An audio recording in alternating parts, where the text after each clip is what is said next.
Welcome to the presentation of a lecture from Gnostic Radio, a free public service from the Gnostic tradition of Samael Aun Weor. Gnosis is the root wisdom of all the world's great religions. Gnosis is a universal teaching of practical science, whose goal is absolute liberation from suffering and the complete development of the human being.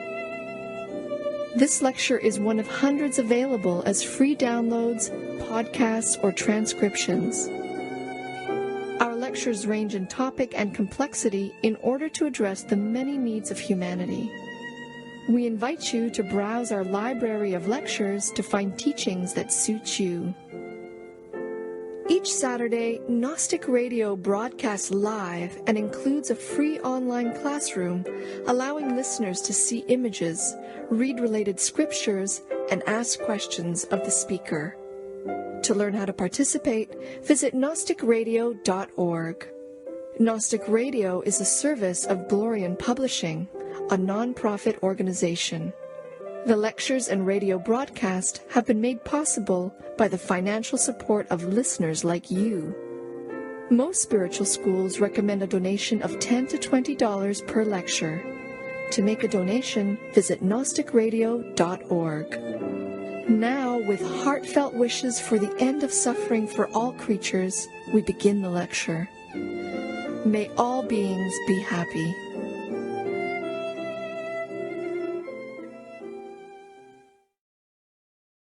Tradition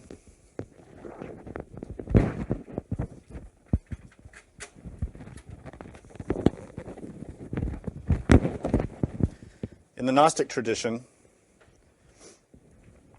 we're interested in understanding something about life, not just going along with the flow of everyday existence. But students of Gnosis want to penetrate the veil and see something fundamental and true.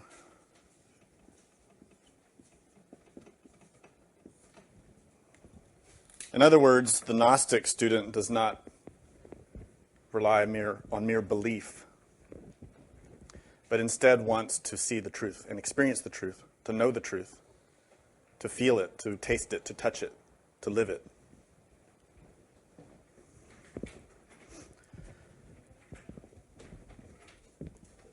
In order for us to comprehend that,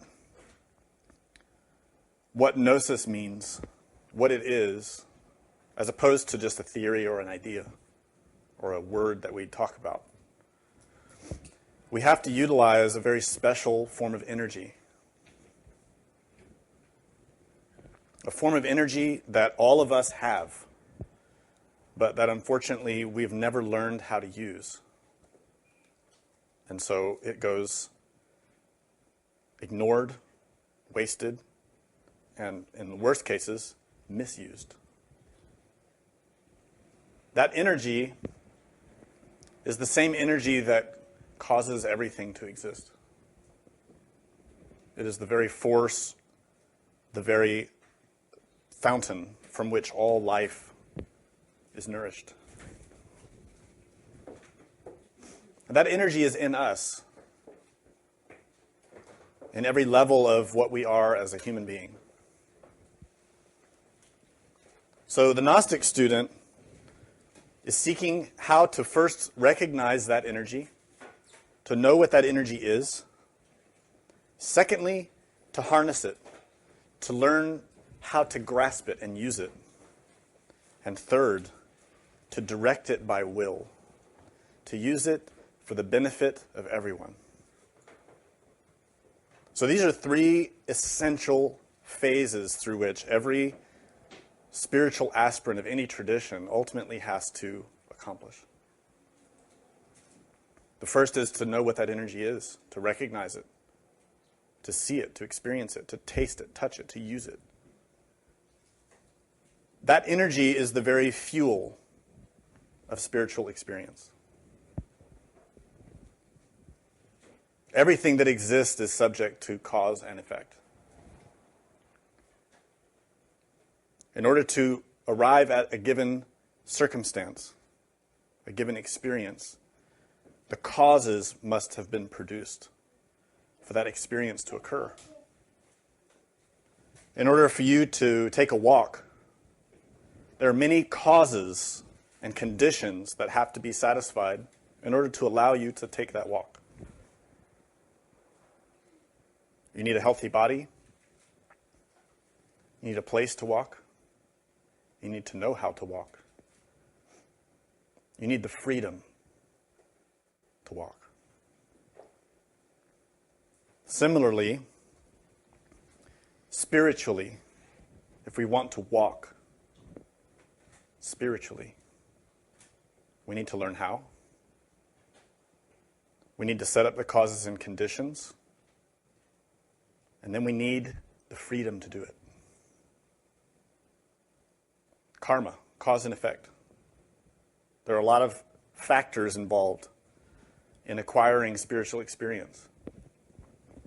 Many people join different religions or schools, including the Gnostic tradition, and mistakenly assume that once they've heard the theory, or once they've accepted it and begun to believe in it, that they're on their way to God.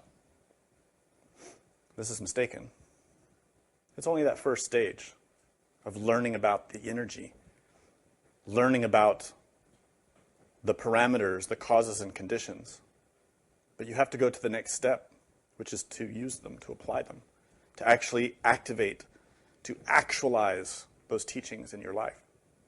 And this is true whether you call yourself a Gnostic or a Christian or a Buddhist. It is insufficient to merely believe. Belief doesn't create anything. What creates is action. And that's really the root of the word karma.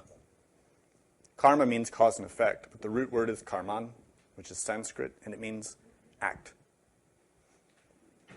So karma really is the law of action and consequence.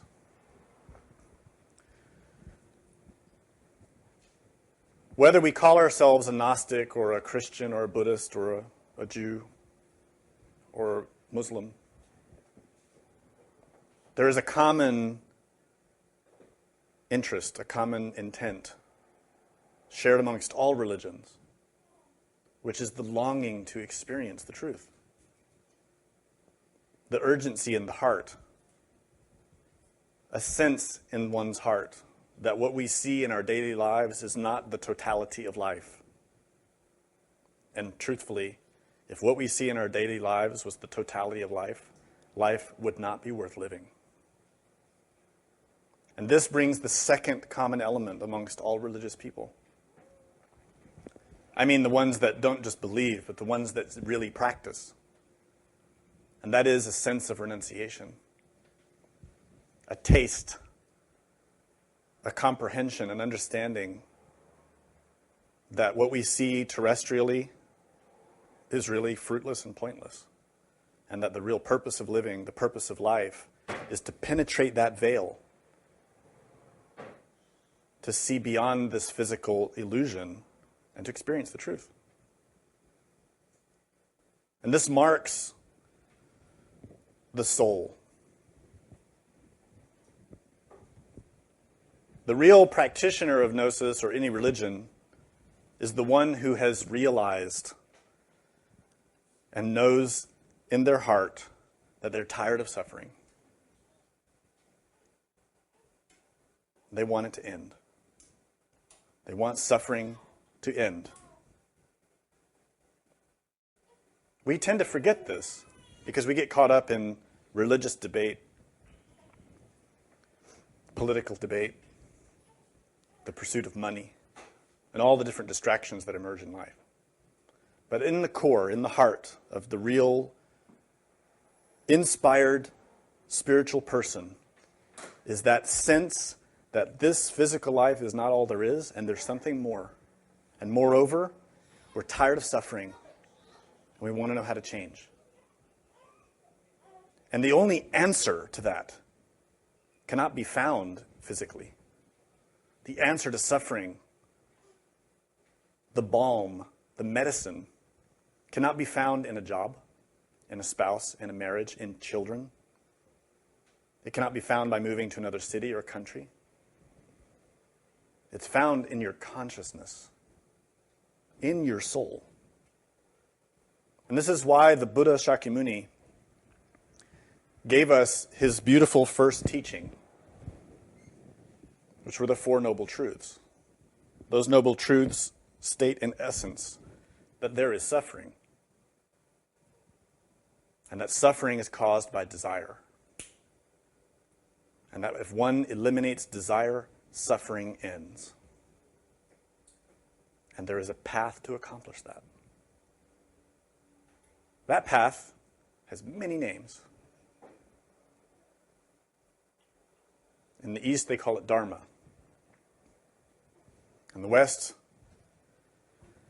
they call it by many different names, but the one we like is Gnosis, which is also used in the East. Jnana is Gnosis in Sanskrit. So this science that we study has its purpose, which is to give us the practical experience that shows us how to end suffering. And the end of suffering is to end desire. Desire is the cause of suffering. And desire has many forms. It is not simply the concept desire. If you see how complicated life is, how complicated your mind is, that is how complicated desire is. All of the suffering in all of the worlds is caused by desire. That is how complicated it is. If you can conceive in your mind all of the worlds and all of the suffering creatures, that's how complicated desire is. Not a simple thing to unravel. But it can be done in yourself. And once you can do it in yourself, you can help others. And this is the key foundation of this teaching. I'm emphasizing this because without a firm grasp of these factors, karma and suffering, it is very easy to get confused, to get distracted, and to be drawn off in different directions in your practice. And this is why in traditional religions, these factors are the very foundation that every student has to work on for a long time before they're introduced to the higher concepts, the higher practices. In any foundational level teaching, the emphasis is on karma, which is cause and effect, which in practice means ethics. Knowing how to behave, knowing what actions bring good results and what actions bring harmful results. You need to know that very well. Because as long as you're persisting in actions that produce harm, you can't possibly succeed in any higher practice. It's impossible. You're generating too much negative energy for yourself and others, and thus the higher efforts won't bear any fruit. And moreover, you have to understand that your actions create suffering, not only for yourself, but for others. When someone really comprehends these two interconnected concepts, cause and effect and suffering, something changes in them. They become a different person because they begin to become very serious in their daily life from moment to moment, how they engage with other people, how they behave, how they use their speech, how they use their body, how they use their mind. This type of person begins to irradiate a new force, a new energy, which in the East is called bodhicitta, and which in the West we call compassion, love. But it's not simply terrestrial love. It's a kind of wisdom love which is far beyond anything we can imagine in relation with our concepts of love. It is a conscious love, the kind of love that a master has, an angel. It's the love that an angel expresses. It's a love that shows in the person's action, that they do their best to not cause harm to others. It is a change of mind. And that's the other term, the other meaning of bodhicitta, wisdom mind. And once the person is showing signs of that change, that bodhicitta is really emerging in their mind stream, they can receive higher teachings. Teachings that explain and show how to take the deepest core energies in themselves and utilize them for the benefit of others. These are very potent techniques and dangerous. And that's why traditionally those techniques are only taught when someone has already established these factors. They understand, not just intellectually, but in their body, in their heart, in their mind, in their actions, cause and effect. They know when they do something, there will be an effect. They know it. It isn't just a concept. It's not something that one just forgets. So, oh yeah, I got to remember cause and effect. No. The person who knows this, it's in their atoms. Moreover, they know that every action they perform causes suffering, if that action is a harmful action, if it's a selfish action, if it's modified by desire, even if that suffering is not visible immediately after the action. And they also understand and live this urgency to serve others, this bodhicitta. Such a person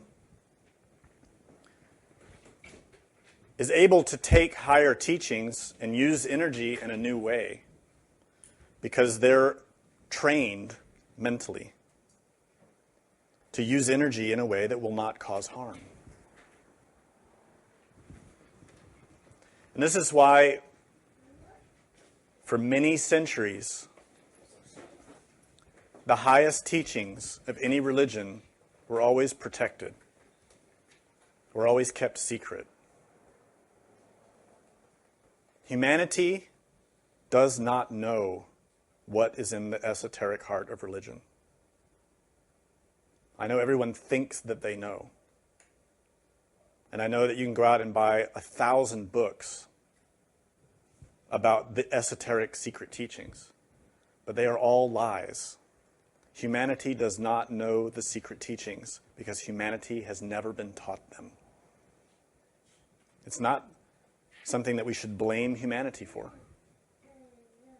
It's also not something we should condemn people for or look down on people.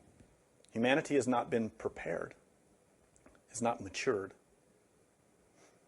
For centuries and centuries and centuries, humanity has been kept in the antechamber, in the foyer of the temple, and has not been brought into the mysteries because humanity is immature. The evidence is everywhere. This humanity loves war. That's why we've had a continual state of war for decades on this planet. Go back and see if you can find 1 year without war. You cannot.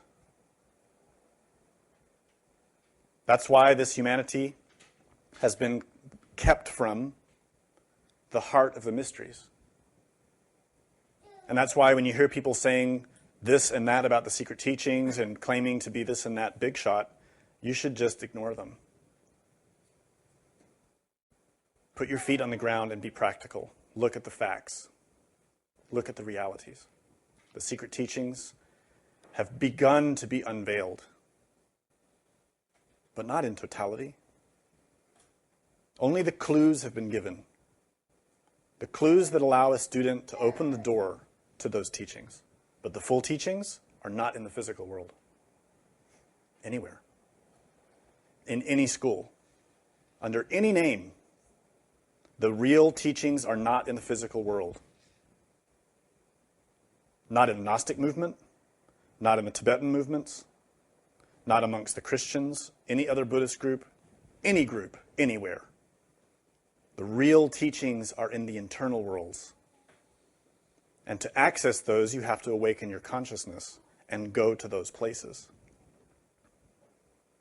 Then they will teach you, because you've demonstrated that you're serious and that you can control your mind and that you can control your energy. This is the key factor. So we work here in the physical world on establishing these foundations. Understanding cause and effect, understanding suffering, and learning how to develop bodhicitta, compassion, conscious love, which equates sacrifice for others. Bodhicitta is an entirely new mind. It is Christ mind. It is the kind of mind that is only concerned with the welfare of other beings. It is that mind that can use the higher teachings. If we don't have that, the higher teachings are completely useless for us. In fact, they can be dangerous. And that's why they're withheld. And you'll probably understand a little bit more about that as we go through this lecture. So as I started, our goal or our interest spiritually is to have experience, to see the truth, to know something about what's happening on other levels of existence. Not just this physical world. But where do we really come from? What is God? What do dreams mean, really? Those types of questions cannot be answered through our senses. They cannot be answered through a book. They can't be answered through any kind of belief. They can only be answered through personal experience, through the consciousness, awakened and utilized with the right tools. To do that, we have to begin by using the physical body that we have now. This is our vehicle, our vessel.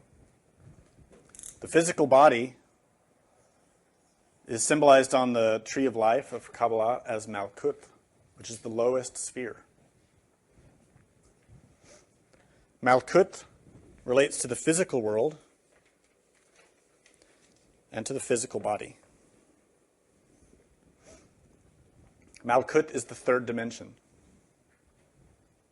So take a moment and become aware of your physical body. This vessel, this vehicle that we all take for granted, is the vehicle that you need in order to have spiritual experience. I know that we like to think that spiritual experience has nothing to do with the body, but that's wrong. We need this body, and we need it to be healthy and strong. We need it to be very relaxed and in balance. Because this body is the vessel that receives and transforms all of the forces that are necessary in order for the consciousness to do its work. We need this body, but we need to know how to use it. The ultimate goal of gnosis, of the heart of any religion, is to fully realize the capacities of our consciousness, to fully develop ourselves as a human being, to become a real human being. That ultimate possibility we've seen expressed in all the greatest masters of every religion. Jesus, Buddha, Krishna. These great masters who've displayed unimaginable love and intelligence. That ultimate potential is symbolized in this image,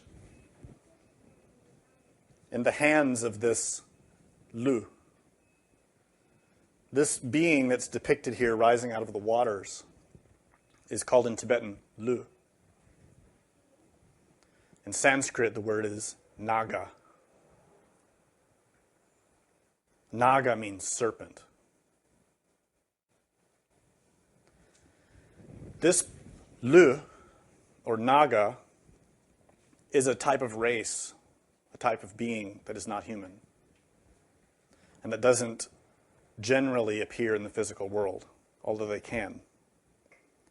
They are elemental spirits, primordial intelligences of nature that protect a vast amount of knowledge and energy. Any shaman works with Lu, the forces of nature. Those forces of nature are outside of us. Every body of water has a Lu. This river has Lu. Every lake, every tree, every rock, every mountain. These are all the elemental forces of nature. But now remember your body. You're sitting in the body that is comprised of all of those elements from nature, and every day you take in more elements from nature. You take in the energies and components of Lu, and they become your body. But we do this unconsciously, without any consciousness at all of what these elements are, what we do with them, and what they become. We tend to eat garbage. We tend to drink garbage. We tend to breathe in garbage. We are what we eat. That's why our bodies are sick. That's why our minds are sick. Because we eat garbage. Not just through our mouth, but through our eyes. You see, not just food is taken in by us to transform energy, and not just air, but impressions. Through our eyes, through our ears. That's food. Haven't you noticed that you get hungry for images? That you hunger for your favorite TV show, or your favorite book, or your favorite magazine, or your favorite music?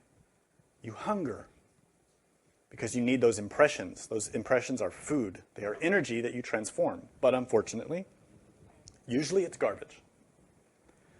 This Lu represents a primordial intelligence, and she holds in her hand a norbu.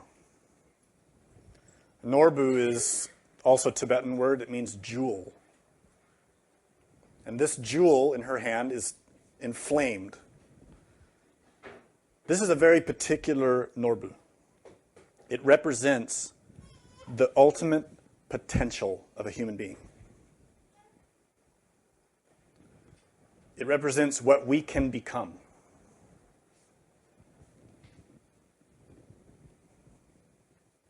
We can be that. The Sanskrit equivalent, Vajrasattva. This word Vajrasattva means diamond soul. A perfect soul. A diamond is what we consider the perfect gem. And why is it perfect? Because it reflects light. And that's what a perfect soul does. It receives all the light of the universe and reflects it out to create beauty. Not to create war and violence and lust and pride, but to create beauty, the beauty of the divine. That is a Vajrasattva, a perfected soul. And that is our ultimate potential. This Lu is showing that in the hands of nature is the secret. But notice that the Lu is rising out of the water. This is the hidden aspect of this teaching. The water is where that secret potential is hidden. Not physical water.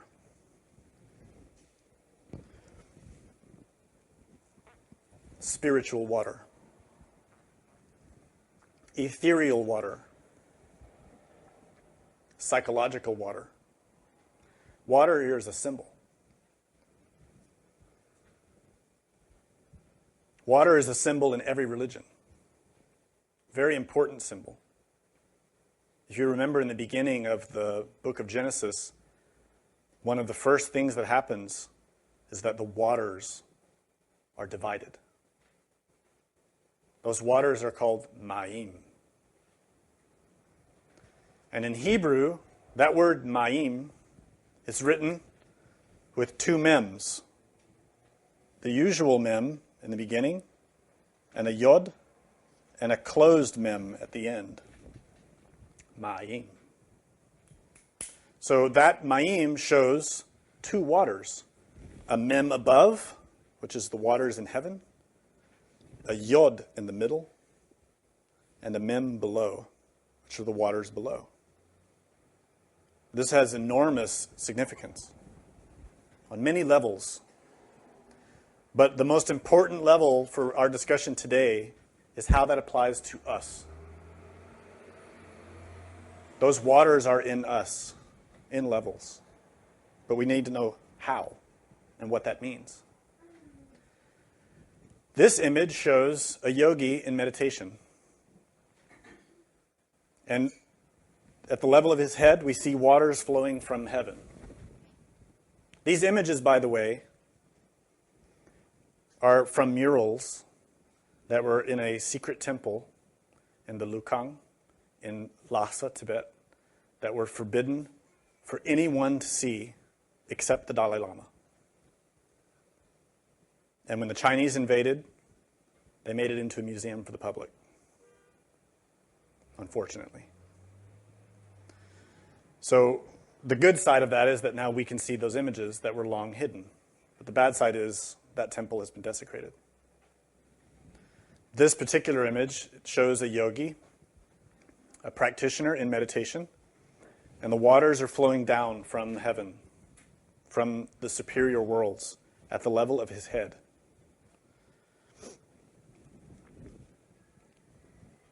Those waters are the waters of Shamayim in the Bible. Shamayim means the fiery waters, literally in Hebrew. But it's usually translated as heaven. But the word Shamayim is Mayim plus the letter Shin. The letter Shin means fire. So the fire is in the waters. This yogi is working on meditation, which is a practice to work with the mind. And this image is showing that the mind is intimately related with the waters. In other words, when we write the word Mayim vertically and we place it over our body, the first mem is in our head. And did you know that your brain floats in water? That is the waters of our own personal heaven. The waters above. But those waters in our spinal cord and around the brain do not merely sit in one place. The waters that the brain rests in are the fluids of the spinal column, and those fluids go all the way down the spine. Those waters flow through our nervous system. Those waters are very important. So this meditator is working with the core aspects or function, or what do you say, the steps of meditation practice, but especially meditation as taught in the higher level schools. Let's clarify this. This lecture assumes that you've already understood the foundational level aspects. That is, when you're listening to what I'm explaining in this lecture, don't relate it to foundational level teachings. What we might call Shravakyana or Hinayana. Mere concentration practices or Vipassana practices that are related to Theravada schools. When I'm talking about meditation in this lecture, I'm talking about meditation at the level of tantra, the third level of teaching, above Mahayana. This means that the person who's working with meditation at that level is working with these 4 core aspects. The most important to begin is relaxation. The real student of meditation begins by relaxing, not just physically, but mentally and emotionally. Without relaxation, meditation is pointless. And secondly, they learn to use prayer. To pray. This opens the heart. And without that prayer, without an open heart, meditation will be a failure. And thirdly, they work with concentration, to focus attention on one thing. And without that concentration, the mind is distracted, and again, the meditation will fail. And the 4th component is visualization, in which the person uses the powers of imagination to see. This is when the meditation succeeds. So to repeat that, this is what we studied on our recent retreat. We always begin relaxing. And really, we should be relaxing ourselves continually, all the time, to be continually preparing for meditation. We should never be tense. Tension is frustrated desire.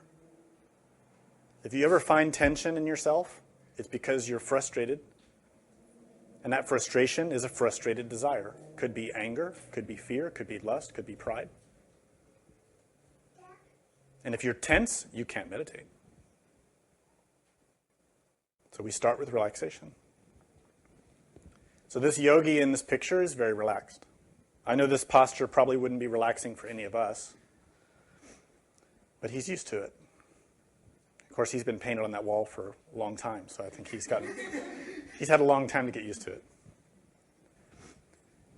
Prayer, you see the symbol in his heart? That symbol represents his prayer. That is the Tibetan letter Ah. You remember in recent lectures about the runes, you've been hearing about Ah. This is extremely significant. Remember, it's the first sound the baby makes when it comes out of the womb. Ah. It is that first emergence of the breath. This Ah is in the heart. And below it is a lotus, an emerging flower, which is the flower of the heart. This is showing that our prayer has to be sincere. It's not just prayer in the mind. Oh God, please give me that car. Oh God, I'm sorry I did bad today. I'll do better. Please forgive me. It's not intellectual. Prayer is emotional. Prayer should emerge in the heart. And prayer, when it's effective and sincere, opens the heart. This is so important. So let me repeat. Relaxation. This relaxes the body, the mind, and the heart. So that when we pray, the heart will open. We might be relaxed physically, but we can be very tense emotionally. When our heart is filled with resentment, or worry, or anxiety, when we're stressed about work, or our spouse, or our children, prayer cannot happen. Meditation cannot happen. We need to be relaxed. We need our heart to open, to be sincere, to talk to God. That opening of the heart is a prerequisite for meditation. It has to happen. Then becomes the next step, which is concentration, which is where we begin to focus our attention. And this effort to focus attention is related with the pineal gland, which is in the center of the brain in those waters. So notice something that's happening here that's very significant. If you put the mayim over the body of this yogi, we see the superior waters related to his head. We see the yod related to his heart. And we see the lower mem is related with the base of the spinal column, which is the sexual water. The waters of sexuality. the creative waters from which all life emerges. In other words, through relaxation, prayer, and concentration, we open up this connection between the lower waters and the superior waters in us. Why is this important? Because we want to know God, right? We want to experience the truth. We want to experience the reality. That reality is fire. It is the shin that descends from above, that makes shamayim. And that fire descends into us to fill the waters within us. That fire of shin is inspiration. You know, the Master Samael taught that meditation has 3 phases: imagination, inspiration, intuition. The steps I've explained so far take you up to imagination. You relax, you pray, you concentrate. You imagine. And when your imagination begins to show you images, because you're relaxed, because you're prayerful, and because you're visualizing and concentrating, imagination opens and you see, then inspiration comes. That is that fire, shin. If you don't know what I'm talking about, if you've never had that experience, that's why I'm giving this lecture. To help you find out why. What I'm describing in this lecture are fundamental principles that anyone can use, and that are harmonious with any religion, with any practice. But in order for you to have experience of God, you need the vessel. You need the causes and conditions that will allow that experience to happen. Firstly, you need a physical body, which luckily we all have. It may not be the body we want, but we have one. If we take care of it, we can have those experiences. But something needs to be there. Not just the body itself. That's insufficient, as we probably all know. There are billions of people on this planet. They don't have experiences of God. Why? It's simple. They don't have the water. They don't have the fuel that fire can illuminate, that fire can consume. You know, in the Bible it says our God is an all-consuming fire. Fire needs a fuel in order for it to burn, for it to cast light. Do we provide that fuel? Is there something in us that God can use as that fuel in order to illuminate our minds and to awaken the fires of our heart? That fuel is the sexual waters. And that's why religions throughout all time have emphasized chastity.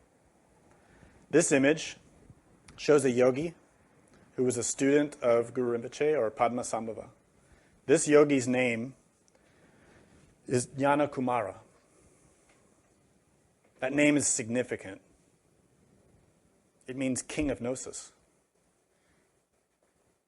Jnana means gnosis. Kumara means king. This master, Jnana Kumara, is here shown in this image in a pose that reflects his mythology. And in his mythology, he's depicted as hiding himself in a cave for many years, sustaining himself with one thing, which is water that he took from the rock. And that's what we see. What does he have in his hand where he's gathering that water? Can anyone tell what that is? I bet you can't. It's a human skull. The top part of a human skull in his hand that he's gathering the waters in. This is not literal. It's symbolic.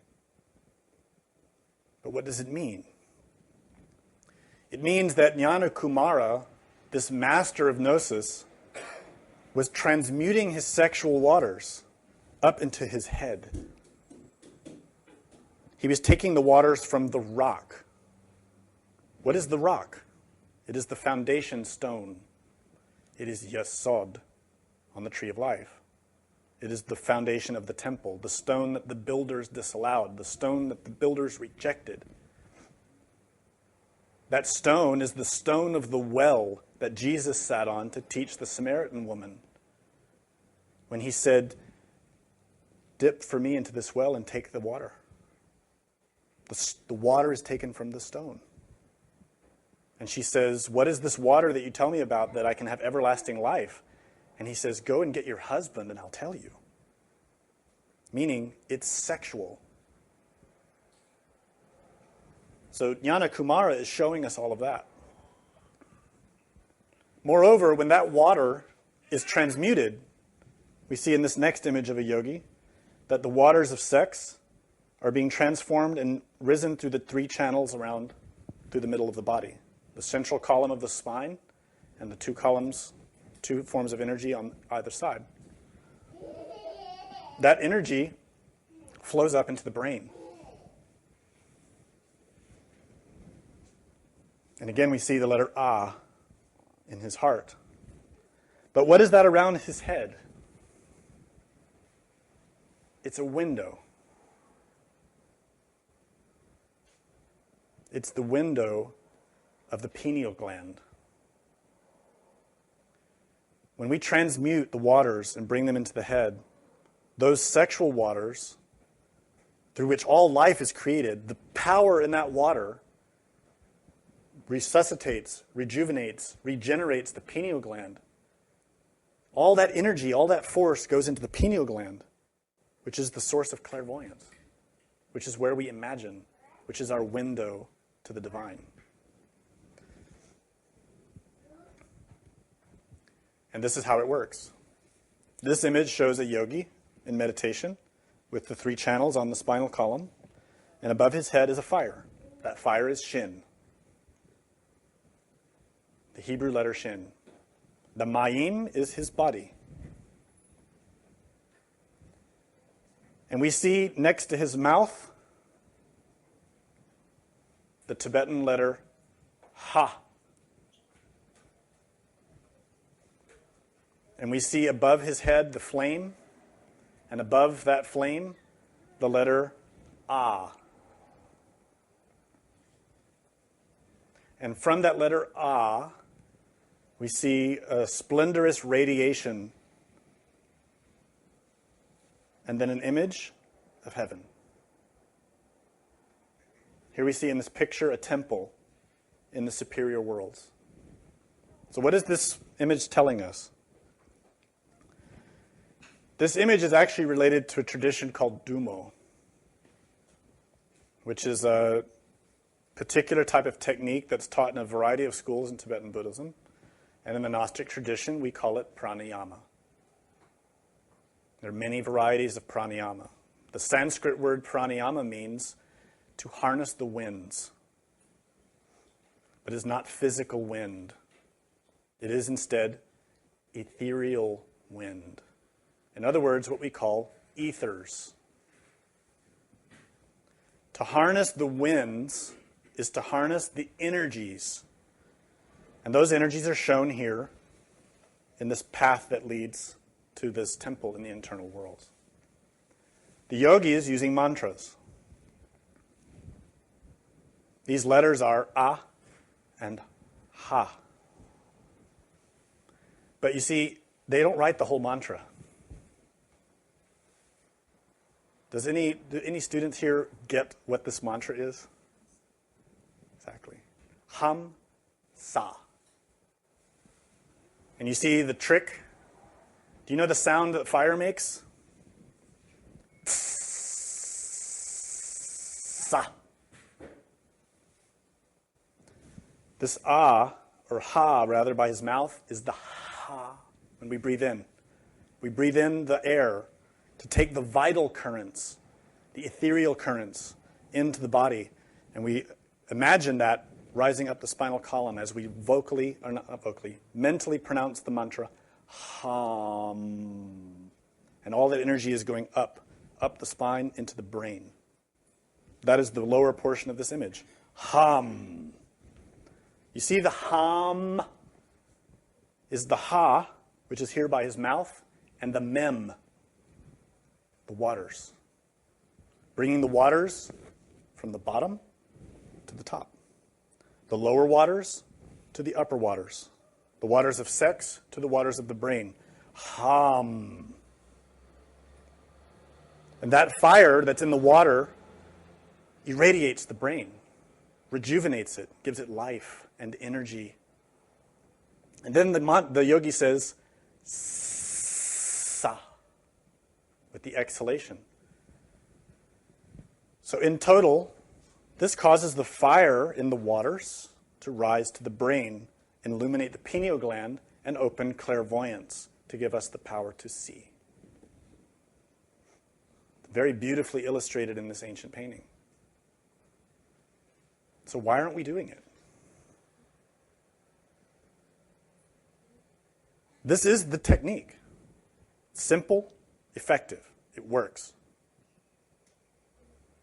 This technique illustrated in the secret temple is the same technique with little variations taught to all the initiated members of all the religious groups around the world.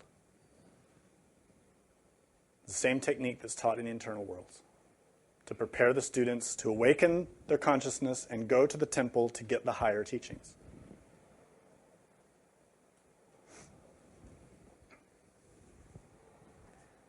Everything you need is here. This body that you're sitting in is an incredible vehicle. Take care of it. Stop destroying it. Stop putting garbage into it. Relax. You know, tension destroys the body. Tension and stress destroys your mind. It destroys your body. It causes you to age very rapidly.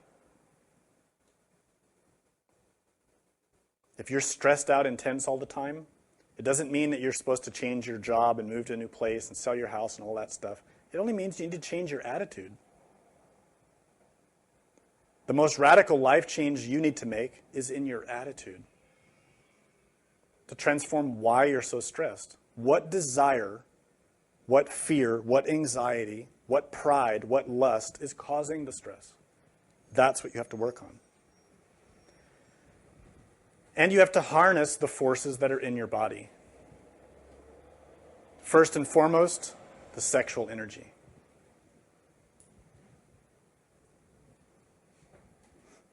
The sexual energy is the most powerful force that we have access to. A single sperm creates a life. That's a lot of power. Moreover, that single sperm, that single ovum, contains absolutely everything that you are, synthesized into that one little thing. There's a lot of power in there. And let's look at this. Your parents, even though I know you don't like to think about it, they had sex at least once. I know it's disturbing, but they had you. And that act has a lot of power. And in that moment when the conception occurred, those two tiny little organisms united and became one and began the process of decoding your karma and elaborating a body as a reflection of your karma, of all the causes that you'd already put into motion in your previous existence. So for 9 months, that body was prepared in the darkness, and then it was propelled out into the physical world to start suffering, to start paying its debts. But let's look at how that process happens.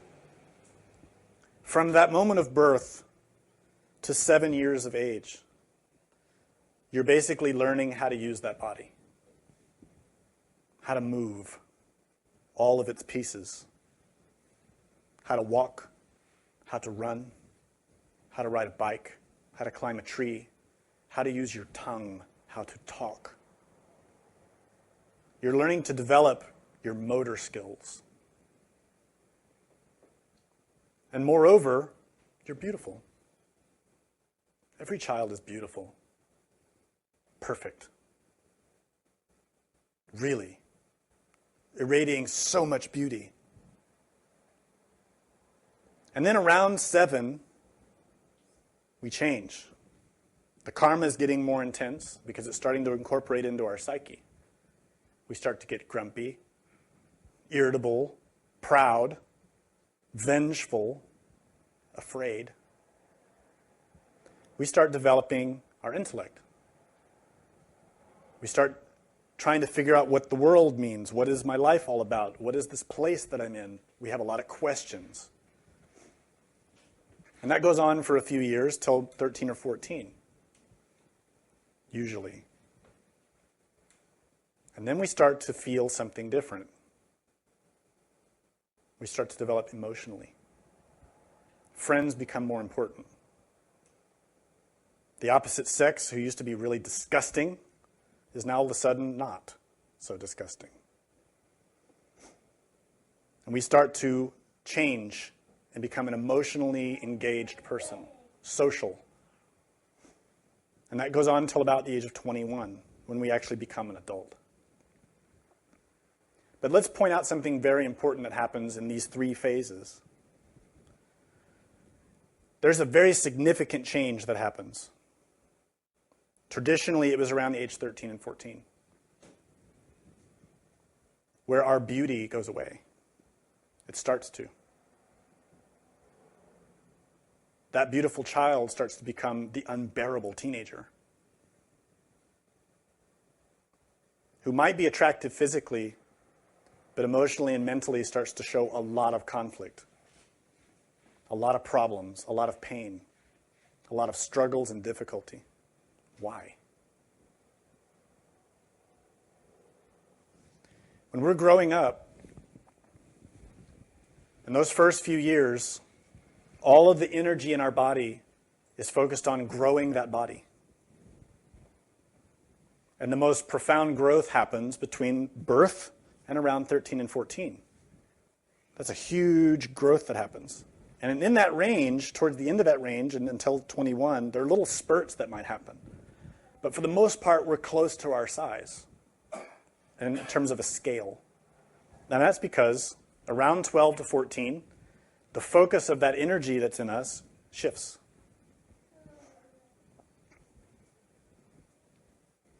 It changes with puberty. That beauty that we had as a child, the energy that we had as a child, changes. I don't know if you have a way to observe children now, but when they're young, they have a lot of energy, and we adults cannot keep up. Right? Why? What is the difference between him and me? Not just age. It isn't just age. There's another difference. He's not wasting any energy. He's very active, but he's not wasting any energy. All his energy is in him, flowing naturally and normally the way it should be. In other words, his mind is not running like a freight train. His heart is not surging with a lot of anxiety and stress and worry and attachment and fear and desire. His mind is empty. His mind is only concerned with that apple and that tow truck and how interesting they are. And that's it. He's not thinking about the bills. He's not thinking about what are we going to do today. He's not worried about anything. He's in the moment. He is here and now. That's it. That's why he has so much energy. And he's so happy. And he's so beautiful. And we're so ugly. And in pain. So when we reach puberty, this energy that was elaborating the body and helping us to develop the mind shifts and begins to focus on developing the heart. But because of our karma, because of our desire, we start to make a lot of mistakes. That energy, the sexual energy that has been perfecting us and growing us, is too much. If you're an older person, just remember how much that energy burned you when you were 14, 15, 16. And how much that energy would just take a hold of you and shake you like a rag doll. So that you didn't have even any control over your mind. Young men get erections without wanting it. They can't control their eyes. They can't control their thoughts. Young women have surging emotions, taking them to the heights and into the hells. That is sexual energy in motion, psychologically, in us. But unfortunately, we never learned how to use it. Unfortunately, we went around to our friends and learned how to masturbate. We learned how to have sex with each other. We learned how to look at pornography and to start digesting a lot of romance novels and romance movies to transform that energy. And that's how we entered into a lot of conflict and turned that energy from something creative into something destructive. That's why we're in the state that we're in now. That energy, if we learn how to contain it by will, by prayer, can be transformed in a positive manner. This is why in every religion, the prerequisite to enter the higher mysteries was to contain the sexual energy, to start restraining it. Every religion taught that. Not to the householders, not to the man and wife in their house with their kids. They don't need it. They weren't interested in it. I'm talking about the people that were tired of suffering and that wanted to enter into real religion and wanted to know the truth. As soon as they go in the doors of the church or temple, they're always given that first instruction. Stop fornicating. No more sexual abuse for you. Restrain that energy and learn to transform it. And they learn techniques, pranayama, mantra, prayer, different tools in order to start taking that energy and using it. That energy of the sexual waters connects directly with the waters of the brain.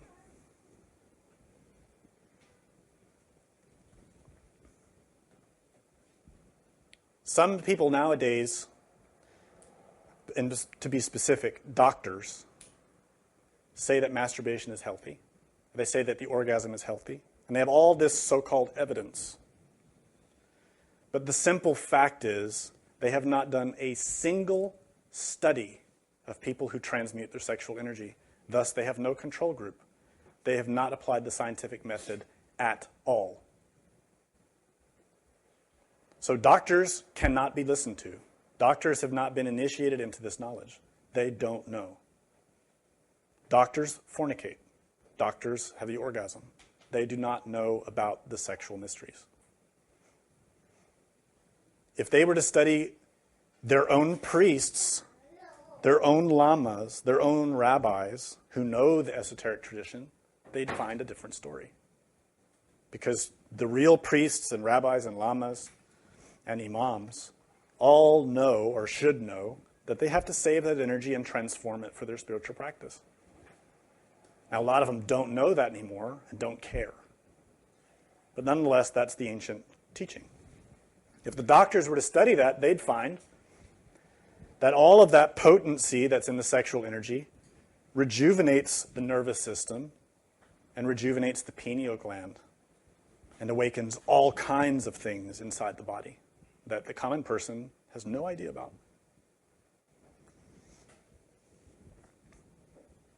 specifically chakras. This image is from a Tibetan medical tantra. It's a few thousand years old. And this image shows the intimate connection between the sexual energy and the mind.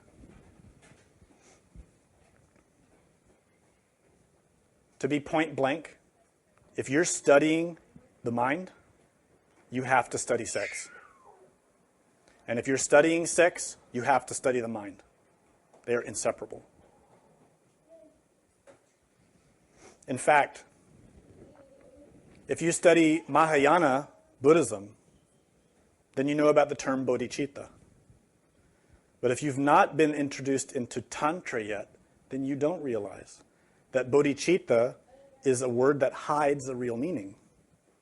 Bodhicitta means compassion, cognizant love, and comprehension of the absolute. But in tantra, bodhicitta means sexual energy. This is a very deep teaching that very few people get. And what it reveals is the full development of bodhicitta is dependent upon sexual energy. If you don't work with sexual energy, you can never develop bodhicitta, ever. Now, this is a very important point, because there are 3 classes of tantra. Really, if you go to any group that claims to teach tantra, they're all going to talk about the same kind of things. Most of them nowadays just talk about sex. And most of them use that as their hook. To say through tantra you can have more orgasms, or through tantra you can have more pleasure, or through tantra you can unite with God, etc., etc., etc. The more serious ones will tell you that tantra is not just about sex. That the word tantra means continuum of energy. It doesn't mean sex. It means continuum. And it's a class of teachings in order to harness that energy and to awaken consciousness. And it's very serious and not easy. But nonetheless, a lot of them will talk about bodhicitta and awakening compassion for others. The difference is, if you study them, you need to see if they teach 3 essential factors: birth, death, and sacrifice. Birth just means the awakening of consciousness, the creation of the soul. Most of them teach that. Death means the elimination of the ego, the destruction of desire, and some of them teach that. Sacrifice means to serve others, to help others, and most of them teach that. So then how do you know when a school or when a teaching is good or bad? How do you know when a teaching is one of these 3 different classes of teachings? And those classes we call black, gray, and white. It's not easy from the physical world. But from the internal worlds, it's very easy. In the physical world, you can go to any school of tantra or so-called esoteric teachings, and they will all give you a good impression. They'll all have great masters that they rely on. They all have a very impressive lineage. They all have very profound scriptures, and they talk about beauty and love and compassion and serving others, and all the things that we would expect them to teach. Some of them will teach about chastity, and some of them won't. And some of them will teach about eliminating the ego, and some won't. So physically, it's almost impossible to know when a school is good or bad. This is why you have to learn to awaken your consciousness and go in the internal worlds to investigate. All of them talk about the chakras and about how to use energy, sexual energy, to awaken the chakras. Chakras are nothing unusual.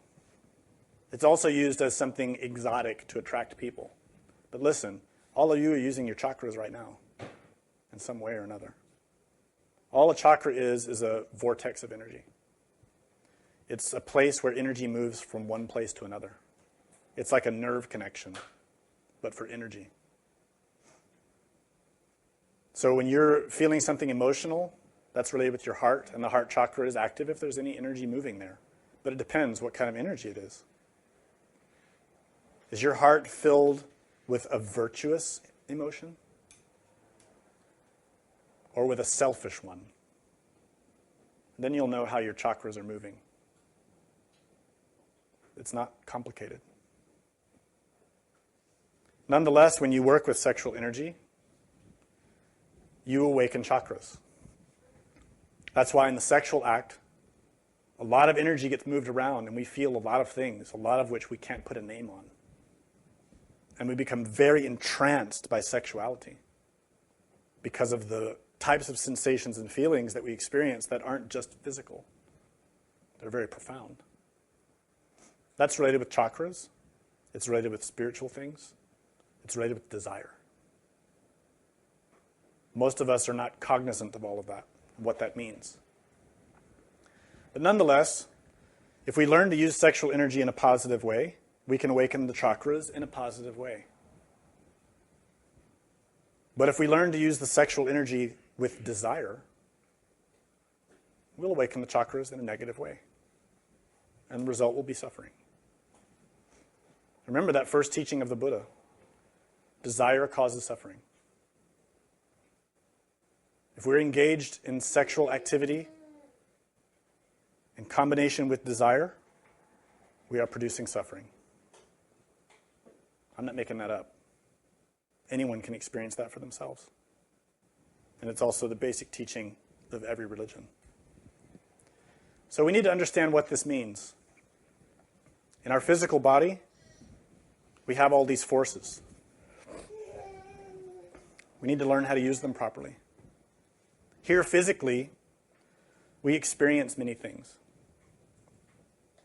For example, all of you can sense and be aware of a thought, right? You know when thinking is happening. But thoughts are not physical, right? I mean, they use the brain, but the thought is not in the brain or part of the brain. It's just flowing through there. Thought is not physical. It's related to the fifth dimension, related to the mental body, what in Kabbalah is called netzach. Emotion also.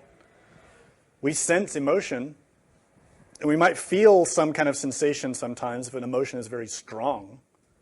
But generally, we just sort of sense it, but we're not exactly sure where the emotion is or where it comes from. And that's because also emotion is related with the fifth dimension. It isn't physical. It's related with the astral body. And moreover, we have a lot of energy in us related with the vital body. This is the energy that gives our physical body the capacity to be active. This is the root of the energy that we see children using. It's the health and vitality of their vital body. What's important to grasp about this is that the vital body is a conduit for thought, emotion, and will.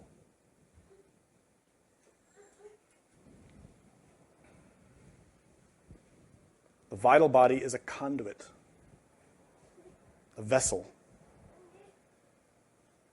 The vital body is the superior aspect of the physical body. It's the body of energy. If you go to an acupuncturist, they're working on your vital body. If your arm falls asleep, you're feeling your vital body, that tingling. If you've ever meditated and felt like you're sitting one way, but then you feel like you're sitting another way, that's the vital body. It's the body of energy. Imagine a horse. Can you imagine a horse? You know what a horse looks like? No one here has a picture of a horse? Yeah, you do. You all do. In your mind. Do you know how you see that image? Through your vital body. Imagine your mother. Do you know how you see that image? Through your vital body.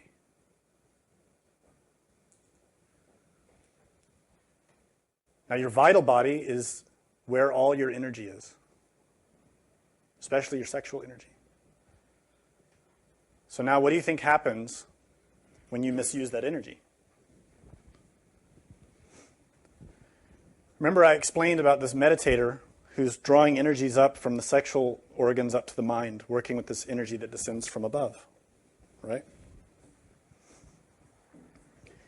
This is made possible by the vital body, not the physical body.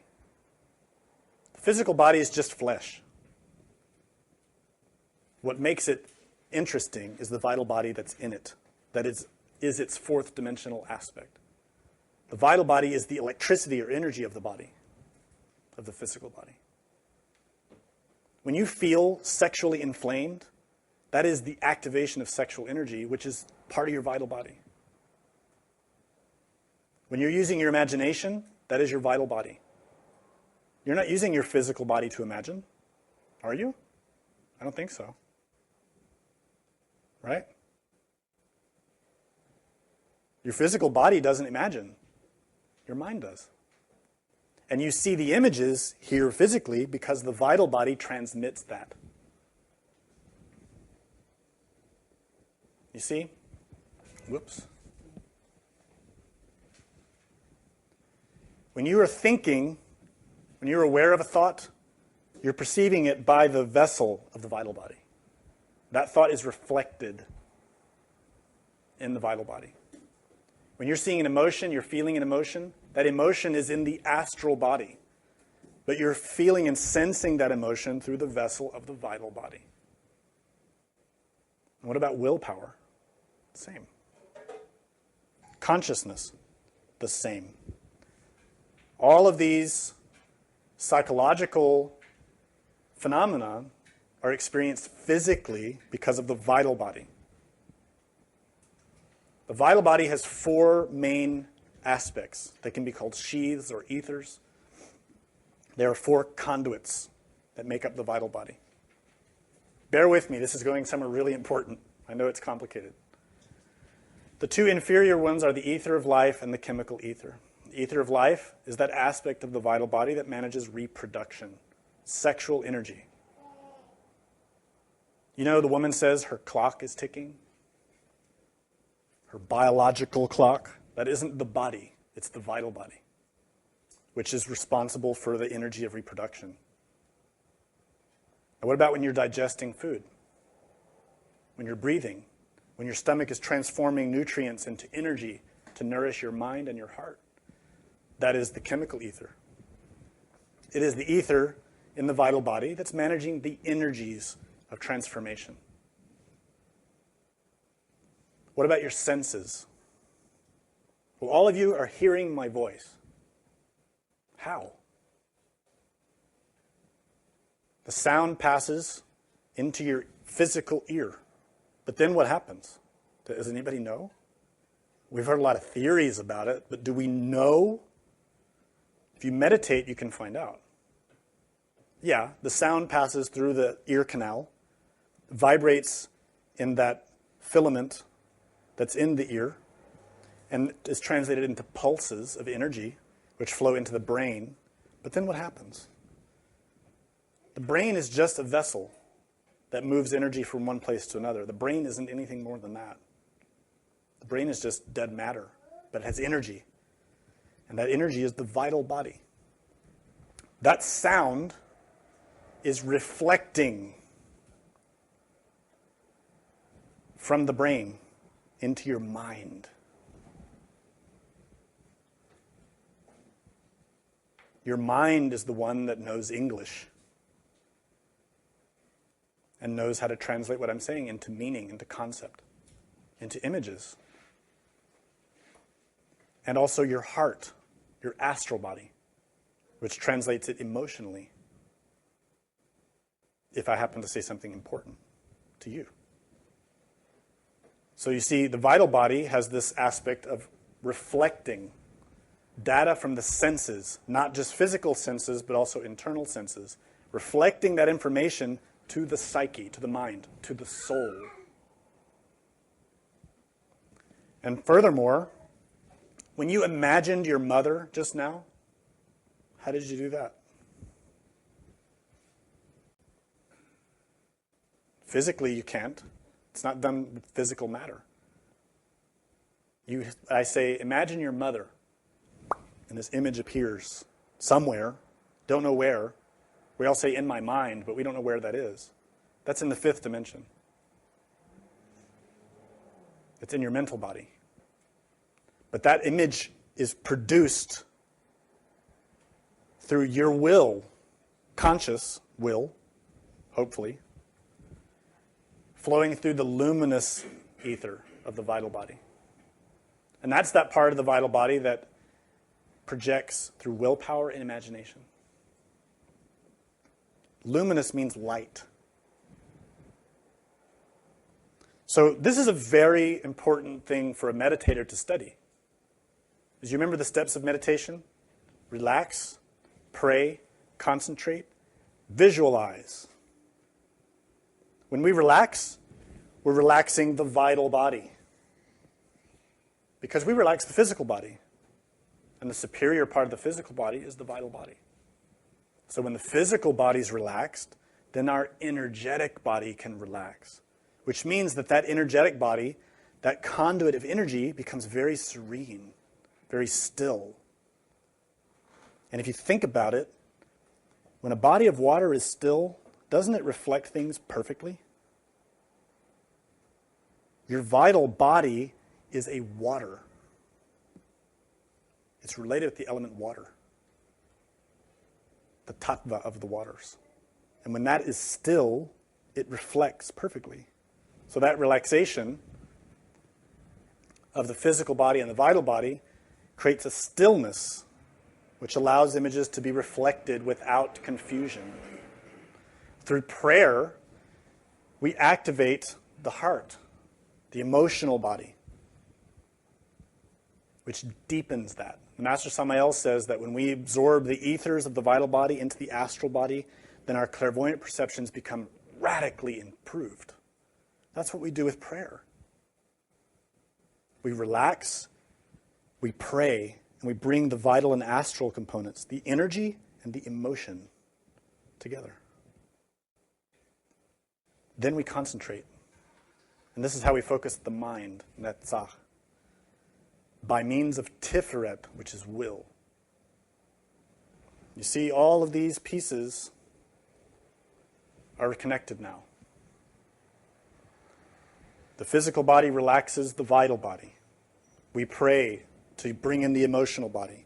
We concentrate the mind by means of will. All of these are becoming one. Focused in one thing. Present, here and now. Then we can do something.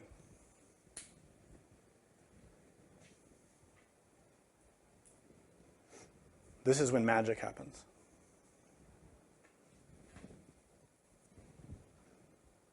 When we have the presence of God, when we're harnessing all of our forces and energies, when we're focused and our heart is open and sincere, and we look sincerely into the visualization, the eyes of the Spirit open.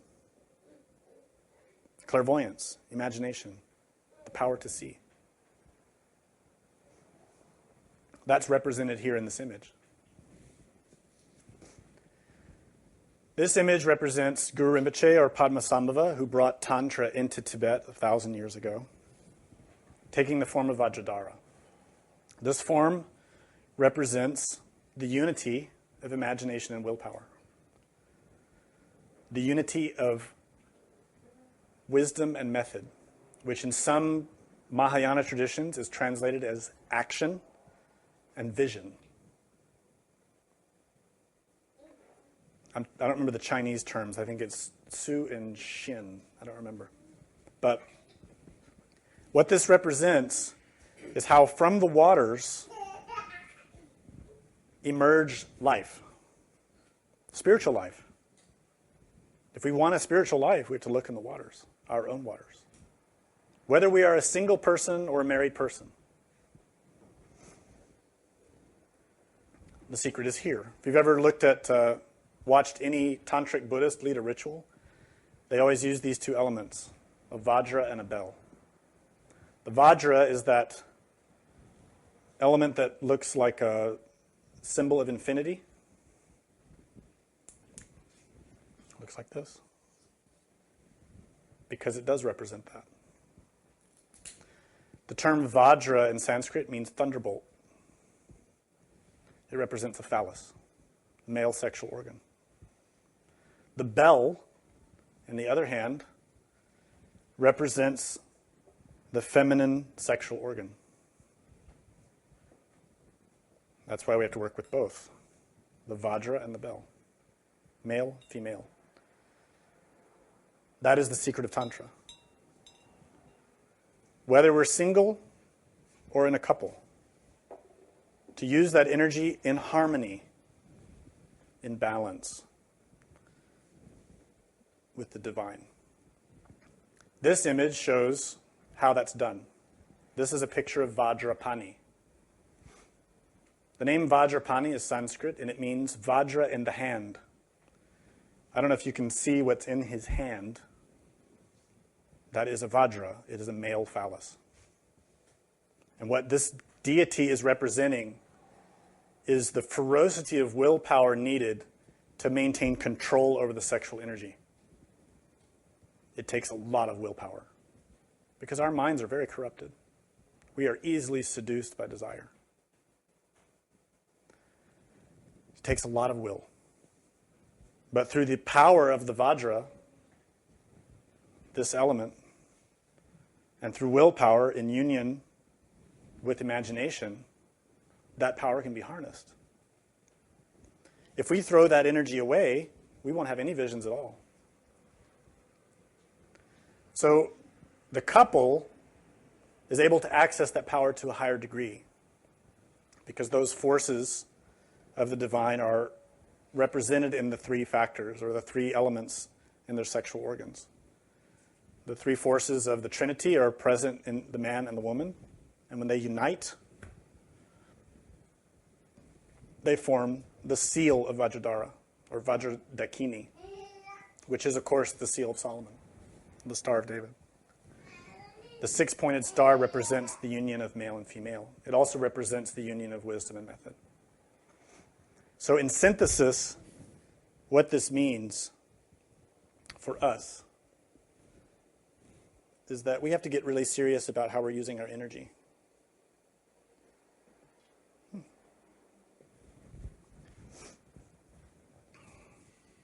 well.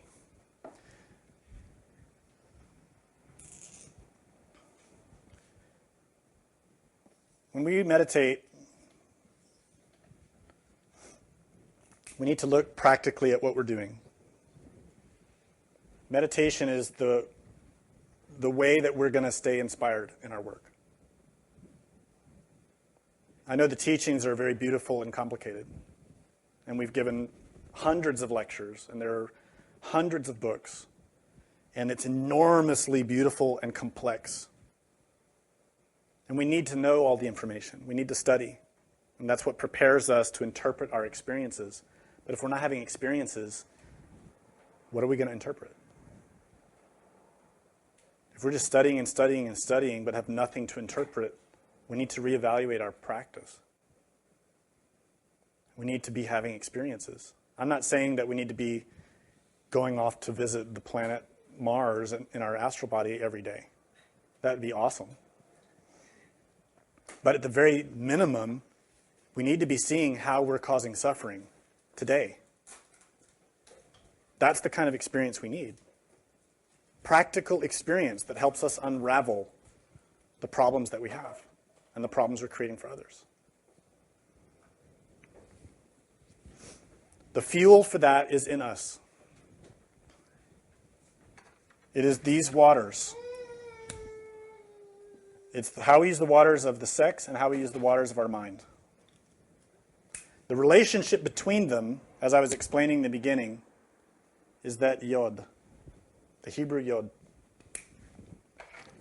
That letter, which is between the two mems, is really significant. There are a few lectures about the yod that we've given that barely scratch the surface. That yod is the smallest Hebrew letter. It relates deeply to who we are as human beings. Our essence, our core, our synthesis is a yod. The yod represents a man, a woman, a person, but as a dot, because we really are that. We're just insignificant dots of dust in the cosmic scale of things. But in that dot is the potential to become a complete human being, a Vajrasattva, a diamond soul. And that's why the symbol of the yod is exactly equivalent to a symbol in Tibetan Buddhism, which is called tigle. Tigle is also translated as dot or drop. And the tigle represents a spot or dot of primordial consciousness. But moreover, it is sexual energy.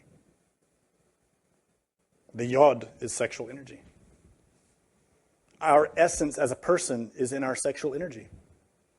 That single sperm or single ovum through which we can create a child. Everything of us is in that. That tigle, that yod.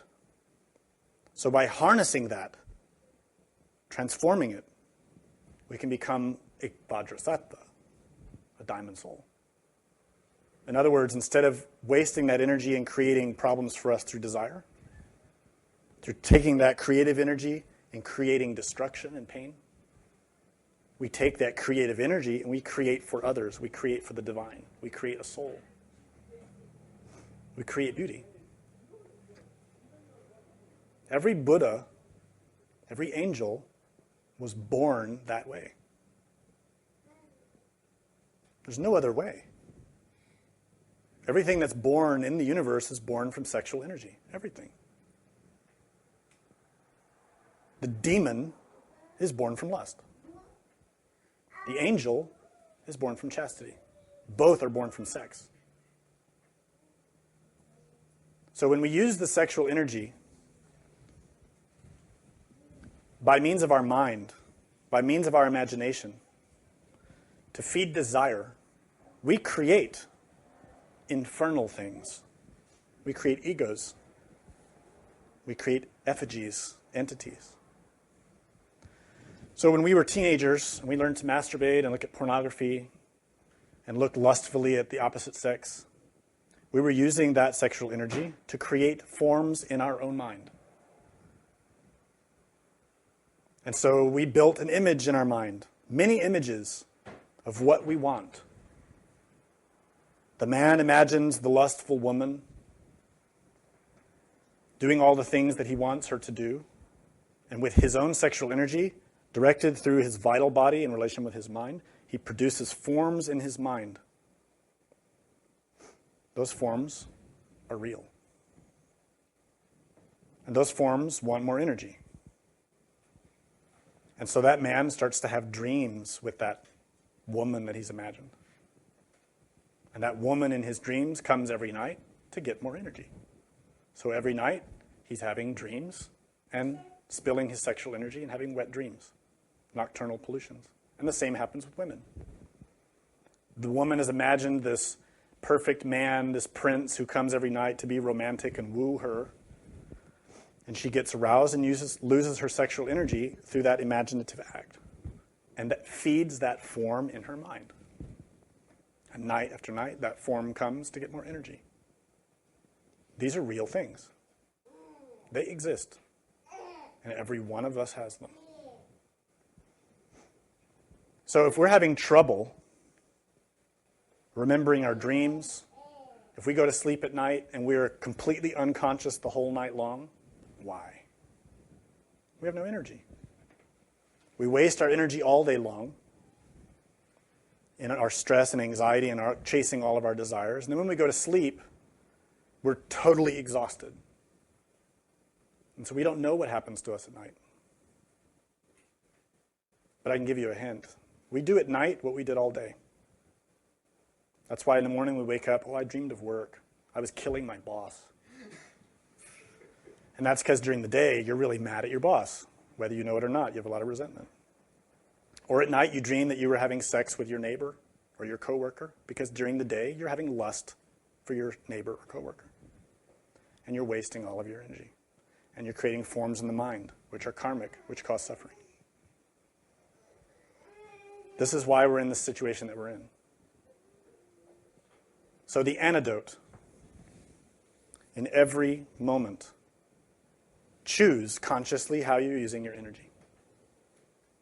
Learn how you use your energy and what the consequences of it are. Observe what happens. Observe what happens when you feel anger towards this person and you start thinking about it a lot. And you start dreaming about it. What is the result? The anger gets stronger. When you feed a desire, it gets stronger. It doesn't go away. But what happens if you try to ignore it? It also doesn't go away. It waits for the moment that you're not paying attention, so it can rush in and get whatever energy it can get. So you can neither ignore it or feed it.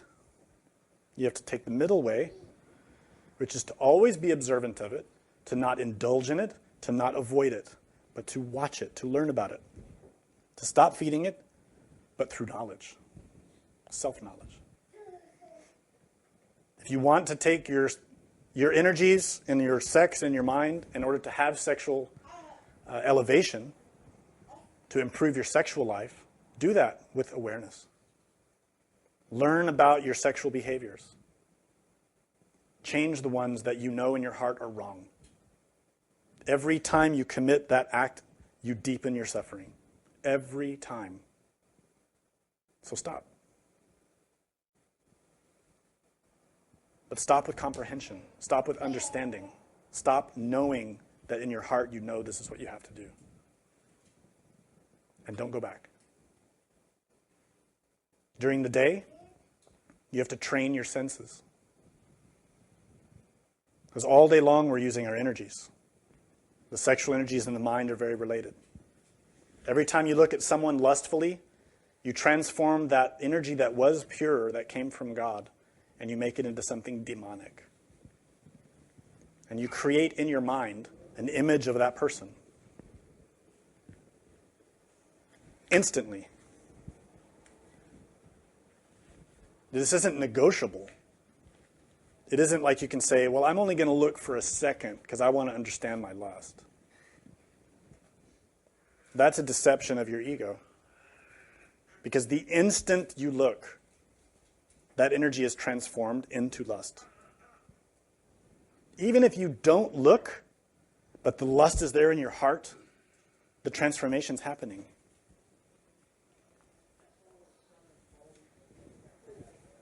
Learn to stop. Learn to harness that energy.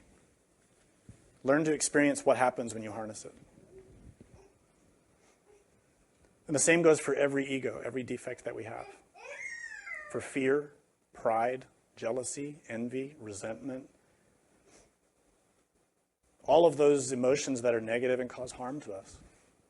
We invest all of those with energy, and they all hurt us. So if you're wondering why you've been meditating for a while, or you've been doing vows or mantras or different practices for a while, but you're not having any experiences, here's the answer. Everything is cause and effect. If you're not having experiences, there's one of two reasons. Either you don't have the energy, or you don't have the karma. That's it. The teachings work. That's been proven by hundreds of thousands of people. So it's not the fault of the teachings. If you want to have comprehension and understanding of your situation, if you want to see God, you want to experience something true, work on your practice. Firstly, save energy. And if you're saving energy and you're not having experiences, it might just be your karma. You might just have to suffer in darkness for a while. That happens. And it might be a long while. But usually you'll find out about that. I'll give you an example from my own experience. I went through a long period of time many years ago where I was meditating very seriously. I don't remember exactly, but I must have been meditating 2 or 3 hours a day. And I was feeling a lot of emotional pain because I wasn't having visual experiences. I wanted to see things. I wanted to have a visual, for my visualization to bear fruit and to see something. And I wasn't, so I was having a lot of pain. One day I was meditating, And I was just trying to not worry about my desire for an experience. I was trying to just relax. And all of a sudden I realized that I was seeing, not with my physical eyes, but with my astral eyes. And I felt that, finally. And then, in that moment, it was as if a blindfold was slowly lowered over my eyes. And I couldn't see. And then I understood. It was my karma. I had to suffer that pain of that longing because of my own crimes. I deserved that. And so in that moment, I accepted it. I bowed to the will of God. I said, okay, this is what you want from me. Thank you. I'll pay what I owe. Let me pay it now and be done. So think about that, but work hard. Any questions?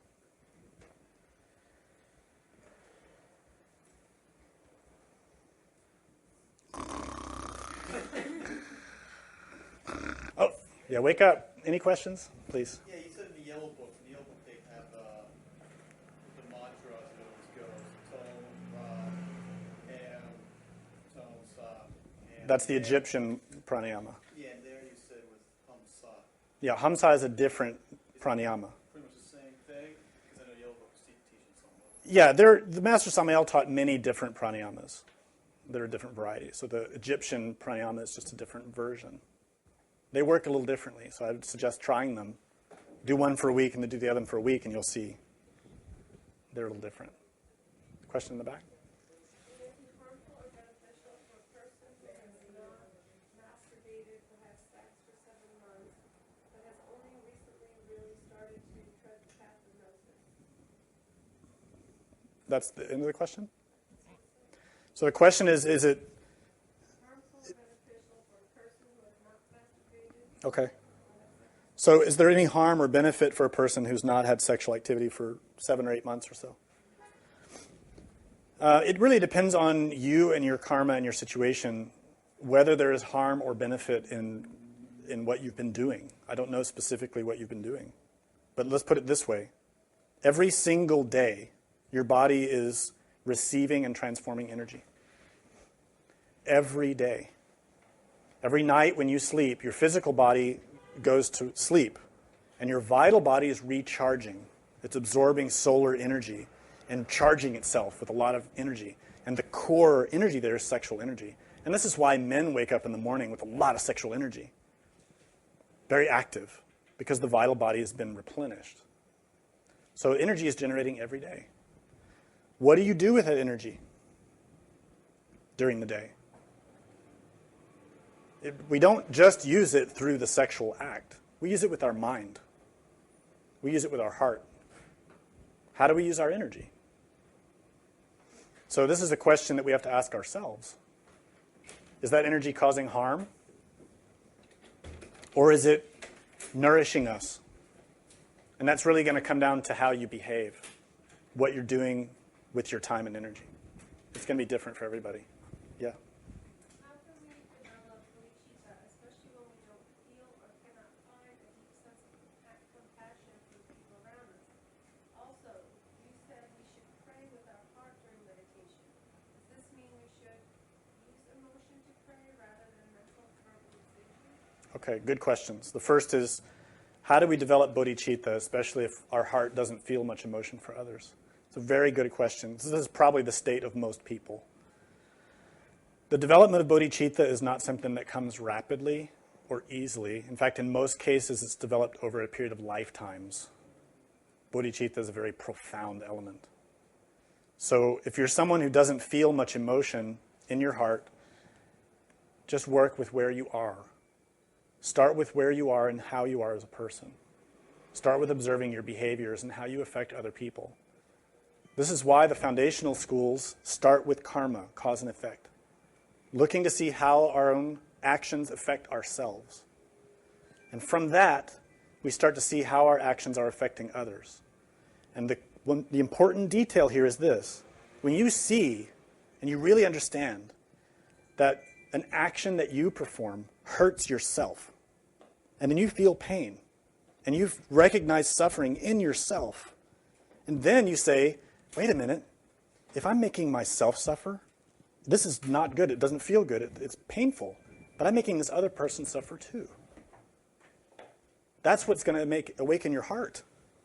You're going to start to realize, I don't want to feel bad, but I'm making this other person feel bad. I don't want them to feel bad. That's the beginning of bodhicitta. That's where it begins. So work with that. And the second part of that question is about prayer.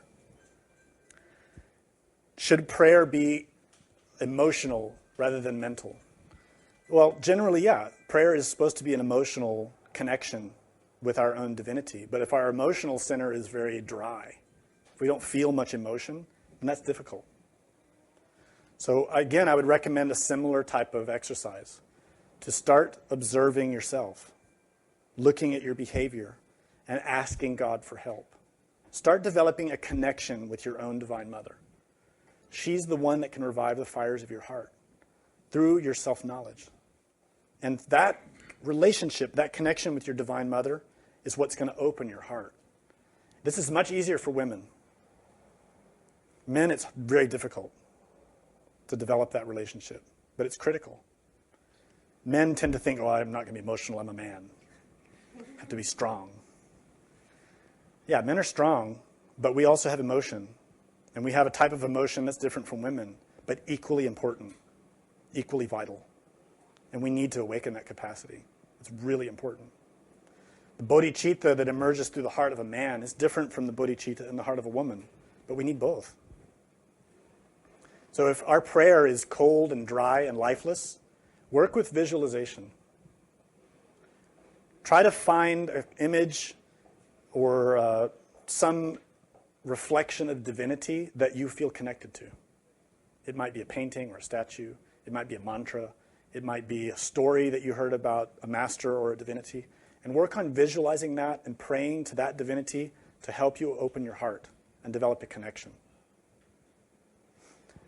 But I'll tell you, one last detail about that. An important detail about the awakening of the heart.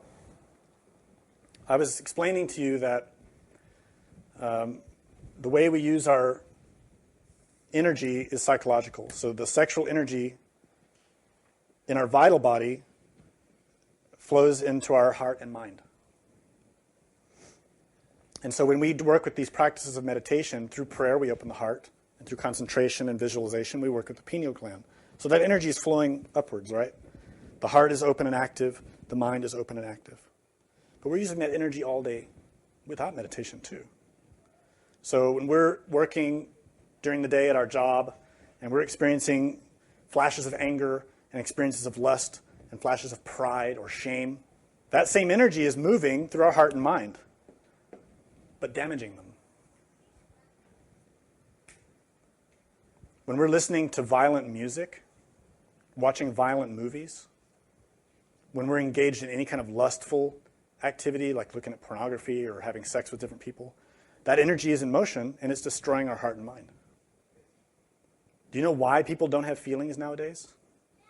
Because they don't have feelings. Their hearts are completely destroyed.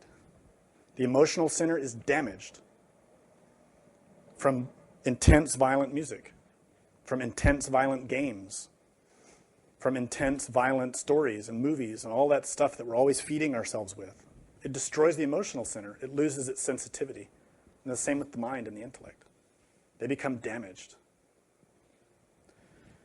What will happen if you're serious about this study is when you begin to train this sexual energy and restrain it and direct it consciously through these different exercises, all of this is restored. Your heart is restored. Your intellect is restored. You begin to regenerate. So really, science is this Gnostic studies is a science of regeneration. That energy begins to flow through the heart and make it beautiful again, and into the mind and make it beautiful again. So if you're feeling like you don't feel, and you're having trouble with your mind, be faithful to your practices. Be faithful to your Divine Mother. Transmute your energies. Pray a lot. And eventually, little by little, you'll start to see emotions emerging, new feelings, and new capacities in your mind that weren't there before. It's very beautiful, but takes patience. There was another question. Oh, let me get some up here, please. Can you just touch on the aspect of compassion? As we all live here in this physical reality, is there ever a point where we can actually be overly compassionate, where we might have to detach from, let's say, other people or circumstances where it would be affecting us? And can you discuss more about right action in Sure. that specific circumstance? Okay. Well, let me clarify something about what compassion means. This word bodhicitta is usually translated as compassion, but it's not a good translation. The word bodhicitta literally means wisdom mind. And that sounds different from compassion. I think in the West, especially, compassion has become very sentimental. Like, we think compassion means we have to give money to poor people. That's a good thing to do in some cases, but that's not what bodhicitta means. Bodhicitta means exactly what you said. It's right action in the right moment. If you're a parent, sometimes you have to discipline your child. That's compassion, right? If you're a teacher working with a student, sometimes you have to discipline your student. And I have to talk to some of you guys after class.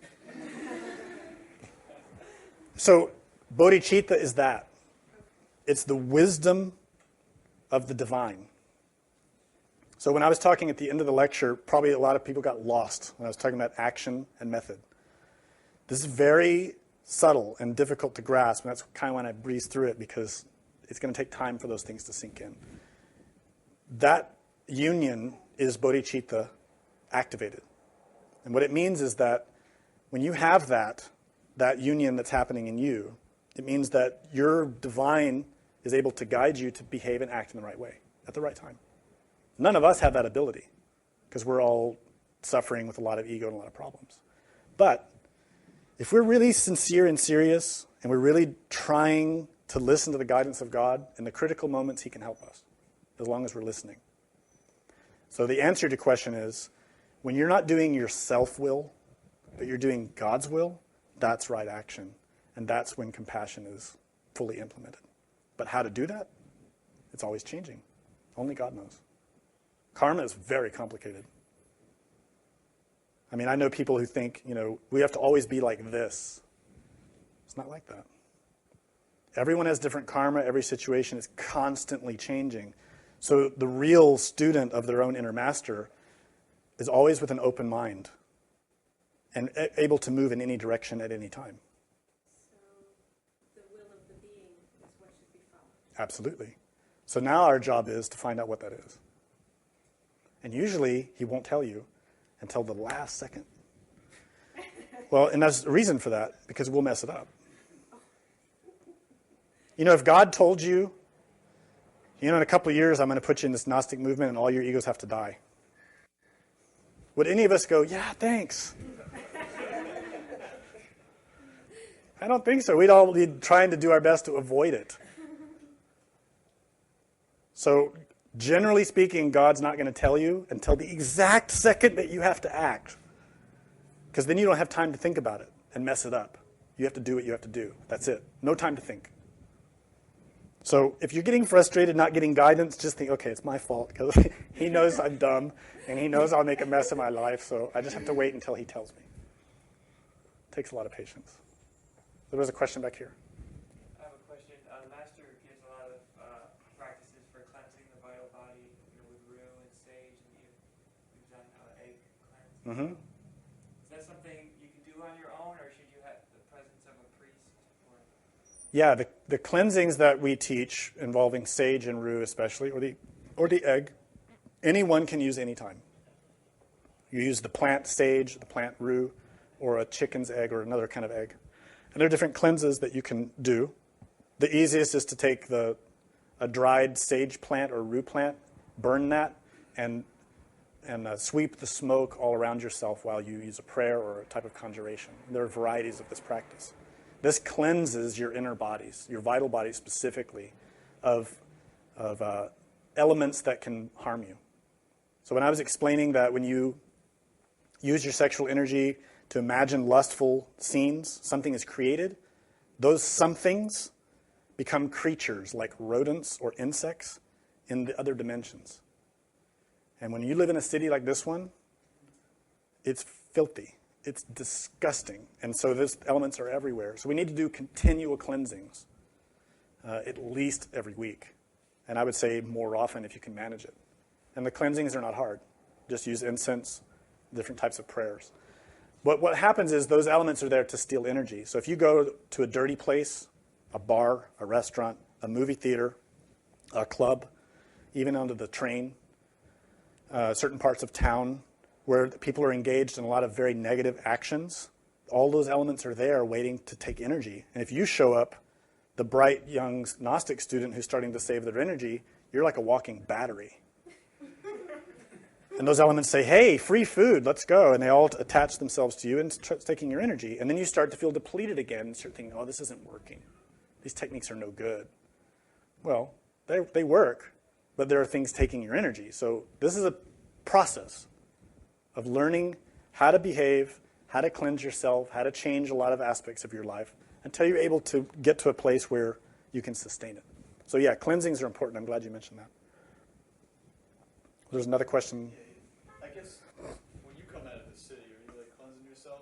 All the time. Okay, yeah, because I mean, I have to work in the city, Philadelphia, it's the same deal. Yeah, and that's why we emphasize to use a lot of incense, especially the purer grade, because it does a better job.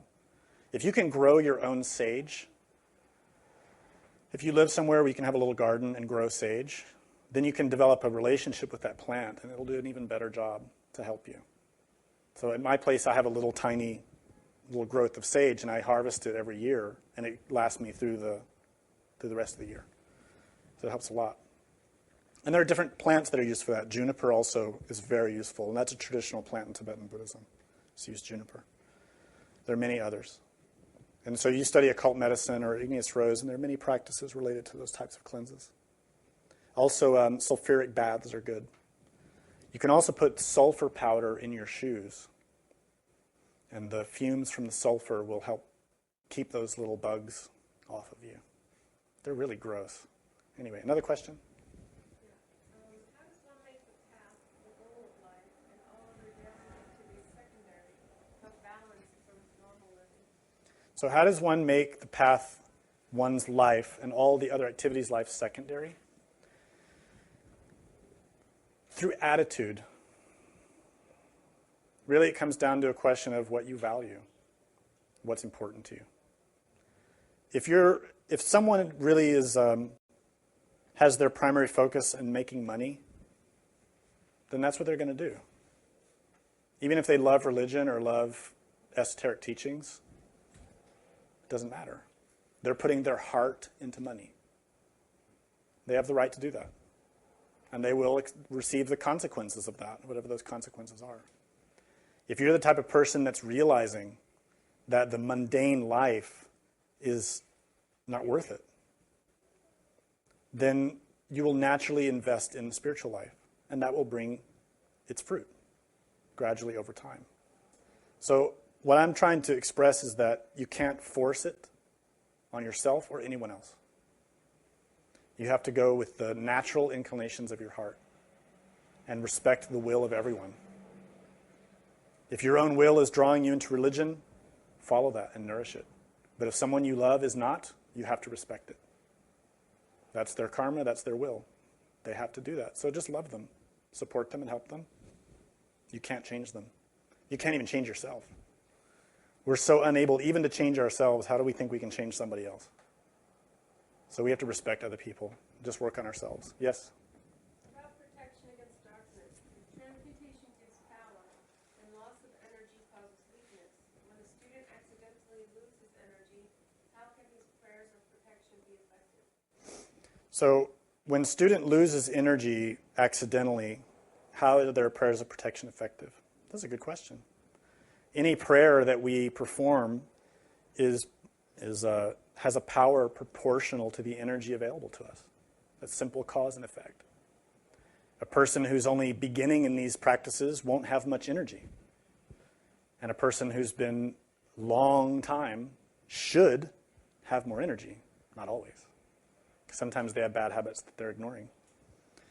But if someone has accidentally lost their energy, so for example, they had a wet dream or they couldn't control their energy in some form and maybe got identified with pride or anger and got very angry and expelled a lot of energy through anger, then naturally they will have less energy.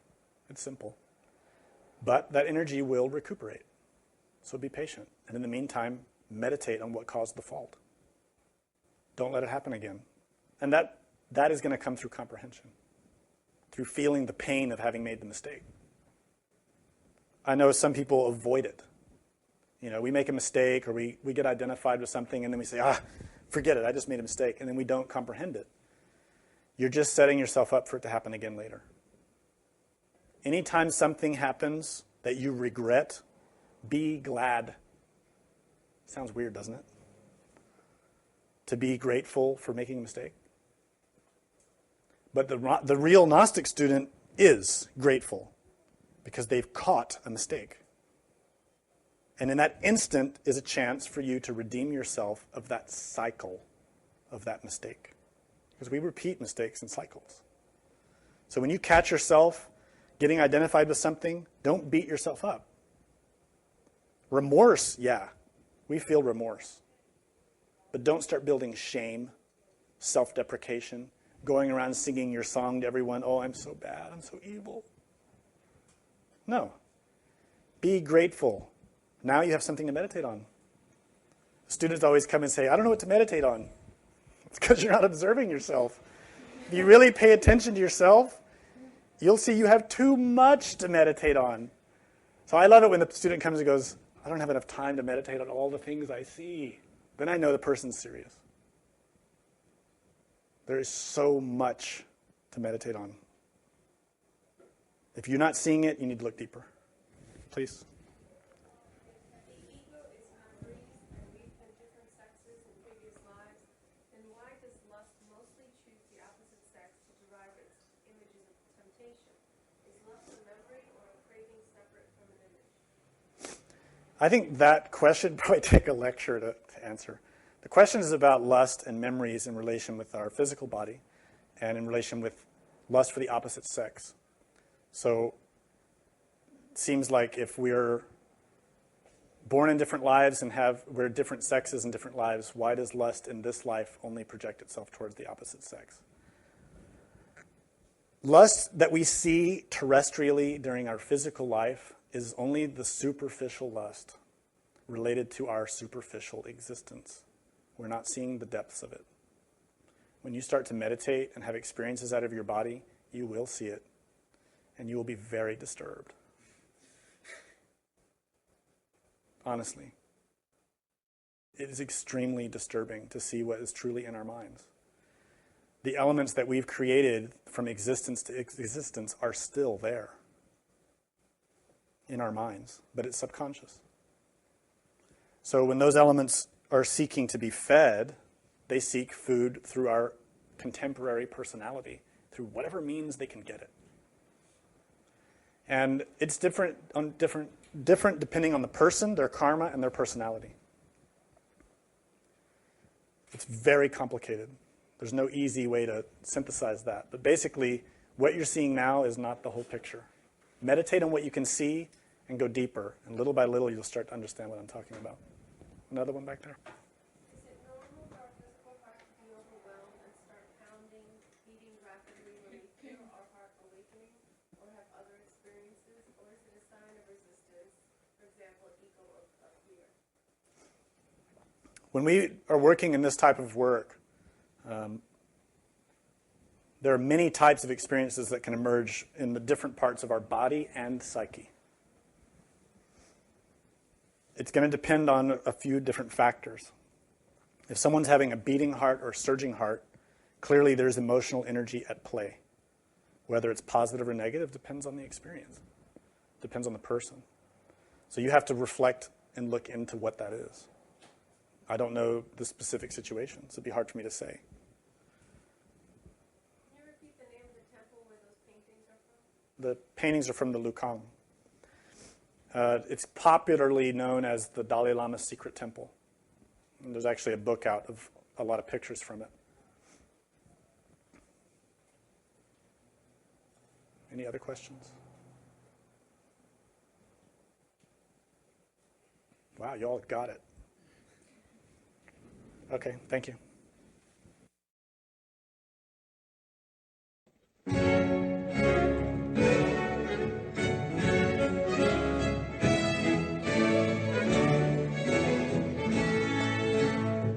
The presentation of this lecture was made possible by donations from listeners like you. Help Gnostic Radio to help others. Make a donation by visiting gnosticradio.org. For questions and deeper understanding of this lecture, we invite you to explore the wide variety of resources available on our websites. Thank you for your support. May all beings be happy.